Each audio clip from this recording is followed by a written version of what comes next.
नमस्कार, स्वागत है आपका उत्तर प्रदेश की खबरों में। मैं हूं आपके साथ सुमन पाल। खबरों की शुरुआत करते हैं बड़ी खबरों के साथ। आगामी विधानसभा चुनाव को लेकर सभी राजनीतिक दल अपनी तैयारियों को अंजाम दे रहे हैं। ऐसे में भारतीय जनता पार्टी अपनी चुनावी तैयारियों को धार देने में जुट गई है। आज कानपुर, बुलंदखंड और क्षेत्र के सिपल, सालाहर और कानपुर बुलाया गया है और यूपी विधानसभा चुनाव प्रभारी बनाए गए धर्मेंद्र प्रधान इस बड़ी बैठक को संबोधित करने पहली बार कानपुर के चंद्रशेखर आजाद कृषि विश्वविद्यालय के कैलाश सभागार पहुंचे हैं। उनके साथ उप मुख्यमंत्री दिनेश शर्मा, भारतीय जनता पार्टी उत्तर प्रदेश के महामंत्री संगठन सुनील बंसल, केंद्रीय मंत्री अन्नपूर्ण देवी, भारतीय जनता पार्टी के राष्ट्रीय कोषाध्यक्ष सुधीर गुप्त, एमएलसी विजय बहादुर पाठक, देवेश कोरी और कमलावती सिंह इस बैठक में मौजूद रहेंगे। और ये सभी नेता कानपुर बुलंदखंड क्षेत्र में आने वाले 17 जिलों के पदाधिकारियों के साथ मिशन 2022 पर चिंतन करेंगे। और इसके साथ ही आपको बता दें कि साल 2017 के विधानसभा चुनाव में भारतीय जनता पार्टी ने कानपुर बुलंदखंड क्षेत्र की 52 विधानसभा सीटों में 47 पर विजय प्राप्त की थी। और इस बार मंथन इस बात पर होगा कि इन 52 विधानसभा सीटों पर जीत का फार्मूला क्या होगा।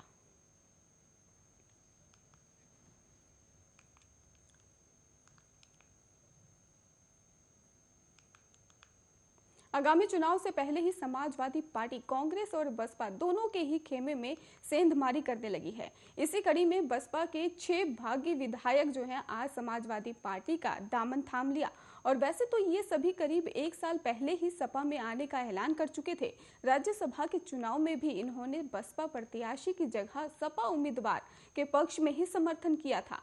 सपा अध्यक्ष अखिलेश यादव की मौजूदगी में ही औपचारिक रूप से सपा की सदस्यता ली। बीएसपी के जो 6 विधायक आज सपा में शामिल हुए हैं उनमें श्रीवास्ती और भिंडगा सीट से असलम रायनी, प्रयागराज की इंडिया सीट से हाकिम लाल बिंद, प्रयागराज की ही प्रतापपुर अयात से हाजी मोहम्मद और भी कई जो सीट में है उसमें शामिल हुए हैं। आपको ये भी बता दें कि इसमें डॉक्टर सुषमा पटेल और गाजियाबाद की ढोलाना सीट से असलम चौधरी भी शामिल हैं। और ये ज्वाइनिंग इसलिए भी काफ़ी अहम मानी जा रही है क्योंकि इन सभी विधायकों ने 2017 में उस समय अपनी सीट पर चुनावी जीत तब दर्ज की थी और मोदी सरकार की लहर रही। अपने अपने क्षेत्र में इनका अपना वोट बैंक है। विधायकों के साथ इनके तमाम समर्थक पार्टी कार्यालय पहुंच गए हैं। और इसके साथ ही आपको बता दें कि सपा का भी मानना है कि इनकी ज्वाइनिंग से पार्टी मजबूत होगी।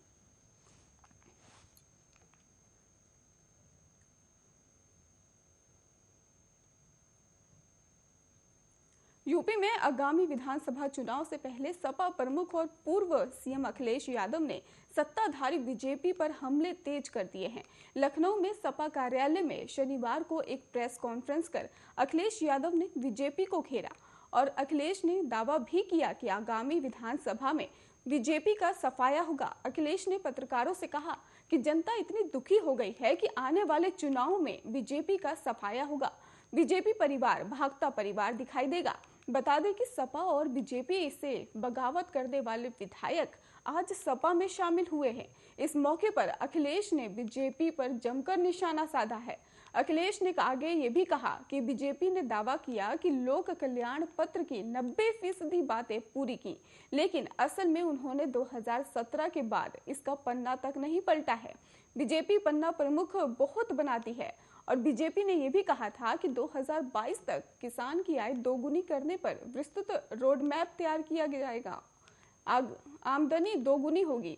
किसान जानना चाहती है कि आमदनी कब दोगुनी होगी। अखिलेश ने यह भी कहा कि बीजेपी की सरकार ने जो वादे किए थे उनमें से एक भी पूरा नहीं किया गया है।